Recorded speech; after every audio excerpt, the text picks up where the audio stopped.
কোর্টের একজন প্রাক্তন বিচারপতি মারা যাওয়ার কারণে সেদিন কোর্ট সময়ের বেশ কিছুটা আগেই ছুটি হয়ে গেল। বাড়িতে এসে বেল বাজিয়ে কারো সাড়া না পেয়ে ডুপ্লিকেট চাবি দিয়ে দরজা খুললাম। ডাইনিংয়ে ব্যাগটা রেখে ঘরে গিয়ে দেখি বউ নেই।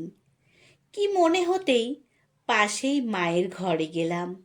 দেখি দুজনেই অঘোরে ঘুমোচ্ছে। মায়ের হাতটা মিলির খোলা চুলে আলতোভাবে ঠেকানো। বুঝলাম বৌমার মাথায় হাত বুলিয়ে দিতে দিতে কখন ঘুমিয়ে পড়েছে।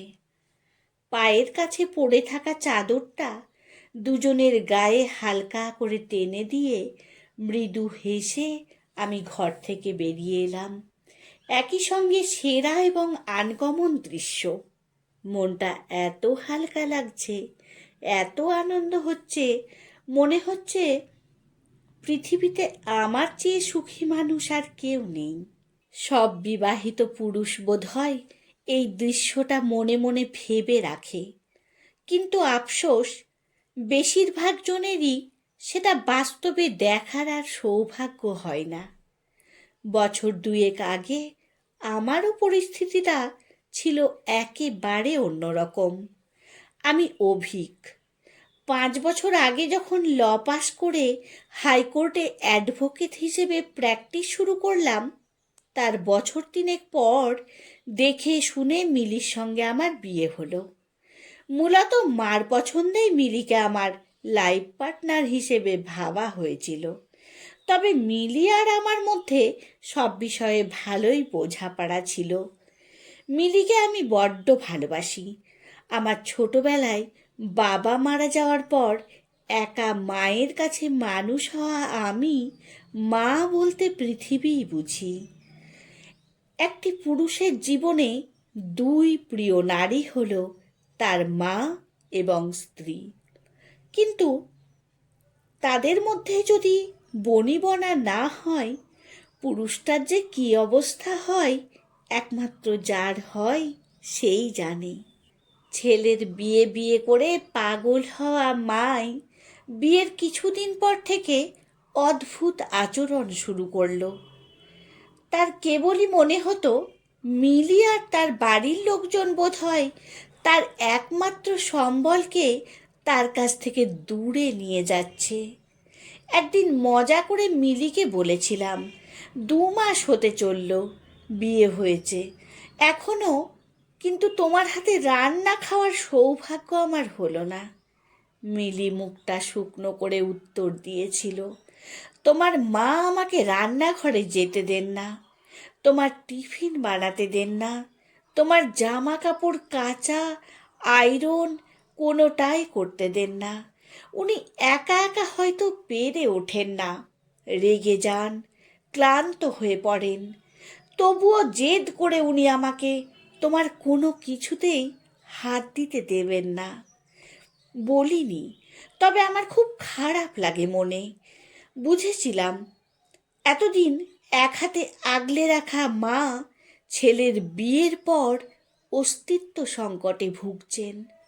মিলিকে বলেছিলাম একটু সময় নিয়ে মানিয়ে নিতে। মিলি মানিয়ে নেওয়ার আপ্রাণ চেষ্টা করলেও মা কোনোভাবেই মিলির সঙ্গে সহজ হতে পারছিল না। মিলি প্রায় আমার কাছে অনুযোগ করত, তোমরাই তো পছন্দ করে আমায় এ বাড়িতে নিয়ে এসেছিলে, আমি তো স্বেচ্ছায় এ বাড়িতে চলে আসিনি, তাহলে এখন আমার সঙ্গে এমন আচরণ কেন বলো তো? আস্তে আস্তে মুখচোরা মিলি মুখোড়া হয়ে উঠতে লাগলো। একা একা কতক্ষণই বা মানিয়ে নেওয়া যায়? মায়ের হালকা পাতলা রান্না মিলির অপছন্দ, আবার মিলির ঘর মোছা মায়ের পছন্দ হয় না। মায়ের আমিষ নিরামিষ বাতিকে মিলি বিরক্ত হতো। মিলির ফেসবুকে পোস্ট দেখে মা মনে করে তাকে উদ্দেশ্য করে লেখা হয়েছে। কাজের বৌদিকে মা কিছু বললে মিলি মনে করে ঝিকে মেরে বউকে শেখানো হচ্ছে। আবার বৃহস্পতিবার করে মাকে আলতা পরাতে গেলে মা মনে করত মাকে হাত করার চেষ্টা চলছে।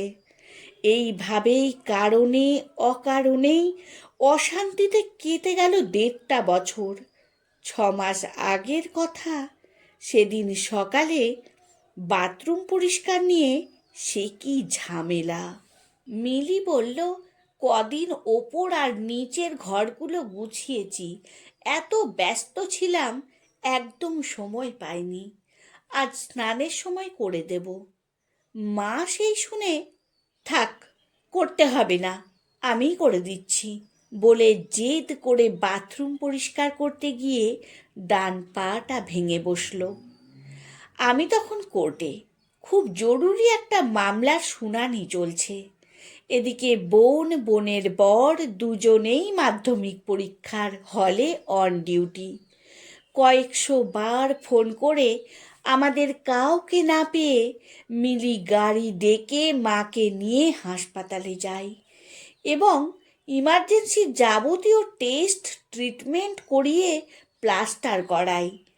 আমরা যখন বিকেলে হাসপাতালে যাই, মা যন্ত্রণা থেকে মোটে রিলিফ পেয়েছে, পায়ে প্লাস্টার। ডাক্তারবাবু বললেন 3 দিন হাসপাতালে রেখে রিলিজ দেবেন, তবে বাড়িতেও খুব সাবধানে রাখতে হবে। বোনের পরীক্ষার ডিউটি, আমার কোর্ট বলে কেউই থাকতে পারলাম না। দিন রাত এক করে মিলি মায়ের সেবা করলো। এমনকি রাতে কেয়ার ঠিক মতো হবে কিনা বলে আয়া না নিয়ে নিজেই থাকলো। মাকে বাড়িতে আনার পর বেড প্যানের ব্যবস্থা হলো। বোন সঙ্গে সঙ্গে বলল, মাকে পরিষ্কার পরিচ্ছন্ন করবে কে, একজন আয়ার ব্যবস্থা কর। মা সঙ্গে সঙ্গে প্রতিবাদ করে বলল, না, আমি বৌমা ছাড়া কারো হাতেই সেবা নেব না।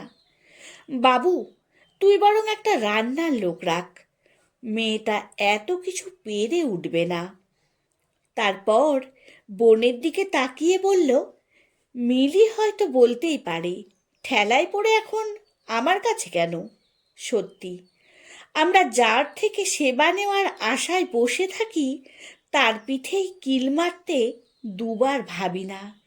কিন্তু মানুষের তো চোখ খোলে, আমার না হয় বুড়ো বয়সেই চোখ খুলল। তুই পেটের মেয়ে হয়েও আয়ার কথা বললি, পাছে 2 দিন মায়ের যদি দেখাশোনা করতে হয়। আর হাসপাতালে মিলি ওই দুর্গন্ধময় নোংরা ভর্তি প্যান বুকে করে নিয়ে ধুয়ে এনেছে, আমাকে গা মুছিয়ে দিয়েছে, চুল বেঁধে দিয়েছে। এক ফোঁটা রাগ নেই, বিরক্তি নেই, অনিচ্ছা নেই। আর ওর সঙ্গে আমি কি দুর্ব্যবহারটাই না করেছি, ছি ছি। তারপর মিলিকে ইশারায় ডেকে পাশে বসিয়ে বললেন, বুঝলি বাবু, মনে হচ্ছিল ও আমার গত জন্মের মেয়ে ছিল। সত্যি, সব মেয়ে ঘর ভাঙতে নয়, কিছু মেয়ে সংসার জুড়তেও আসে। আবার শেষ পর্যন্ত এই মেয়ের হাত তোলা হয়ে থাকা কপালে ছিল কে জানতো। আমি হাঁপ ছেড়ে বললাম, যাক, শেষ ভালো যার সব ভালো তার। কে বলেছে বৌমা কখনো মেয়ে হয় না, শাশুড়ি কখনো মা হয় না? এই পৃথিবীতে হয় না বলে ধ্রুবক কিছু নেই। ইচ্ছে থাকলেই পরিবর্তন সম্ভব। তবে হ্যাঁ, ইচ্ছেটা যদি উভয় পক্ষের হয় তবে সুখী হওয়া খুব কঠিন ব্যাপার নয়।